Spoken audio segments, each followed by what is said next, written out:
Hi, I'm Phil May. I'm at TDA as well.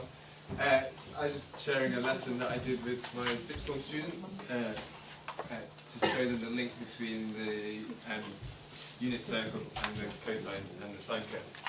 And it's quite simple. I got sent a link to a video which I can send to Lynn, and she can send that. So they start off by making a giant unit circle where the radius is the size of one spaghetti piece, and they split it into 15-degree segments and label each one. And then they take a piece of string and go all the way around the circumference and mark every 15 degrees. And then with that string, they create, on a large piece of paper, a set of axes, and they mark every 15 degrees using the string for the x-axis. And the y-axis needs to be the height of 2 pieces of spaghetti. And then these were some that my group created. It's quite hard to see. They measure each one, each triangle, and they cut it off at the right point, and then they stick them to the piece of paper, and they create a really nice sine curve. And it's quite simple, but quite effective with the group. We got some. We did a cosine curve as well, where they measured the width. And the result is that when I asked them and talked to them about the sine and the cosine curve, they really understand it. So that was really good. Wow. Yeah. It took about an hour to get up.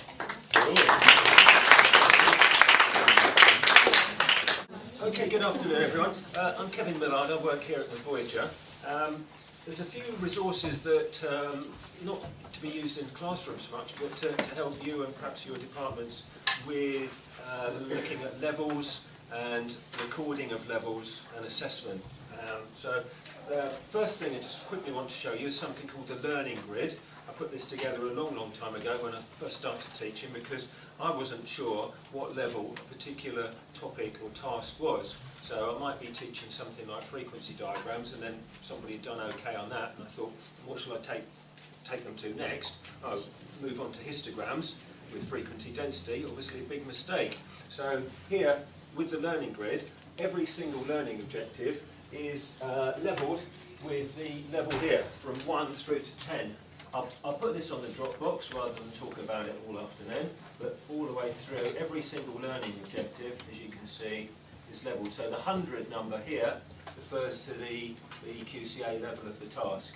Here's the learning outcome. This is a scheme of work that you could dip into.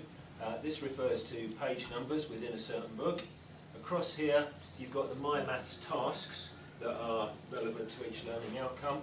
And particularly useful these days are the enrich activities with that learning outcome. So everything there linked, very quick, useful thing to be able to use and say, this is where they are now, this is where I need to take them to next. So I'll put that in the Dropbox. Next thing, which I've copied around for people, little AFL sheets. So these get copied, split up into 4. They go into the students' opens.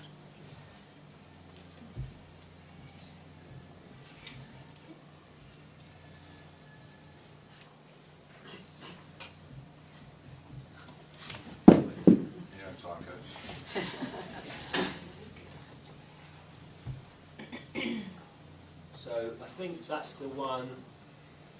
Yeah. Using numbers. So if you're working on a particular topic, you print this out, cut it into 4 pieces, it gets stuck into the student's book at the start of the topic. After the lesson, we say to ourselves, have we met that learning objective? Red, amber, green. There it is, the evidence is in their books for them. Final thing is,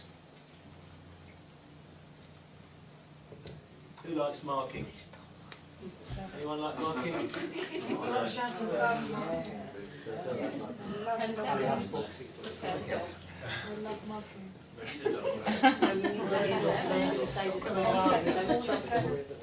Word document. Here we go. Last thing, generic assessment targets. Stick those in the front of the book. Kids mark their own work. You mark it. Thank you. I've just been in P1. Thank you very much. Thank you very much.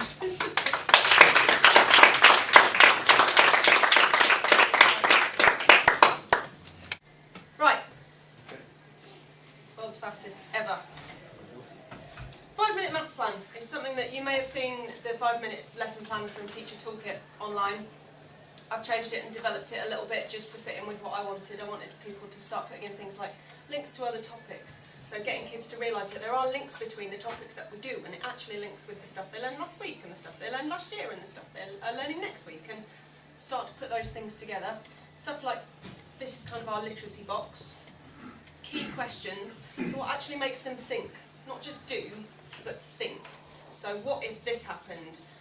Is this sometimes always never true? That kind of stuff. So hopefully that will be useful for you. You can find it at 5-minute, if you Google 5-minute maths plan, it'll appear. It's somewhere to download online. I do a puzzle of the week, which I send out each week, and it's 2 puzzles that get sent out, easy and harder. And answers are at the bottom for stuff if you can't quite cope with it and complain otherwise you get inundated with emails. But it's you can find it at tiny.cc/mpotw, Maths Puzzle of the Week. And it's just a different weekly puzzle, so you can send it out and have everyone do it in form time, you can do it in lessons, whatever you want to use it for. It's tiny.cc/mpotw. I'm not even going to go through this, but if you're interested in solar taxonomy, tiny.cc/solar taxonomy. There's plenty of time. I'm scared of the dog now. She's lying because she wants to throw the dog at me, I know this.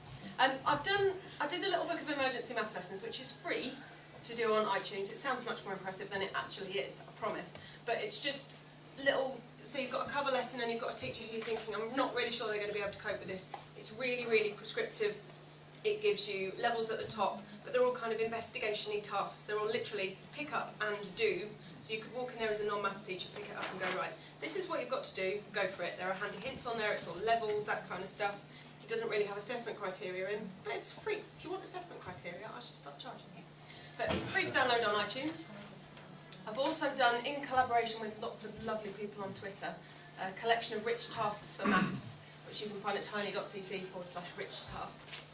And it's free to download as well. That you can do as a PDF. And the other one was i-based, so you've got to have an iPad or something i-ish. iTunes will do on your computer. So this one is PDF. Yeah, and it's in the Dropbox as well. And I think that was everything. No dog or anything.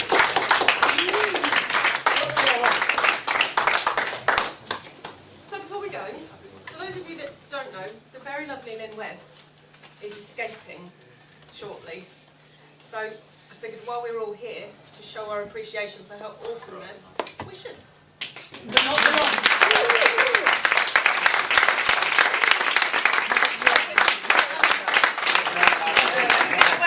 Emily's done loads and loads of work. She's been up very late a lot of nights. Obviously she doesn't need sleep. Big round of applause and thanks for Emily.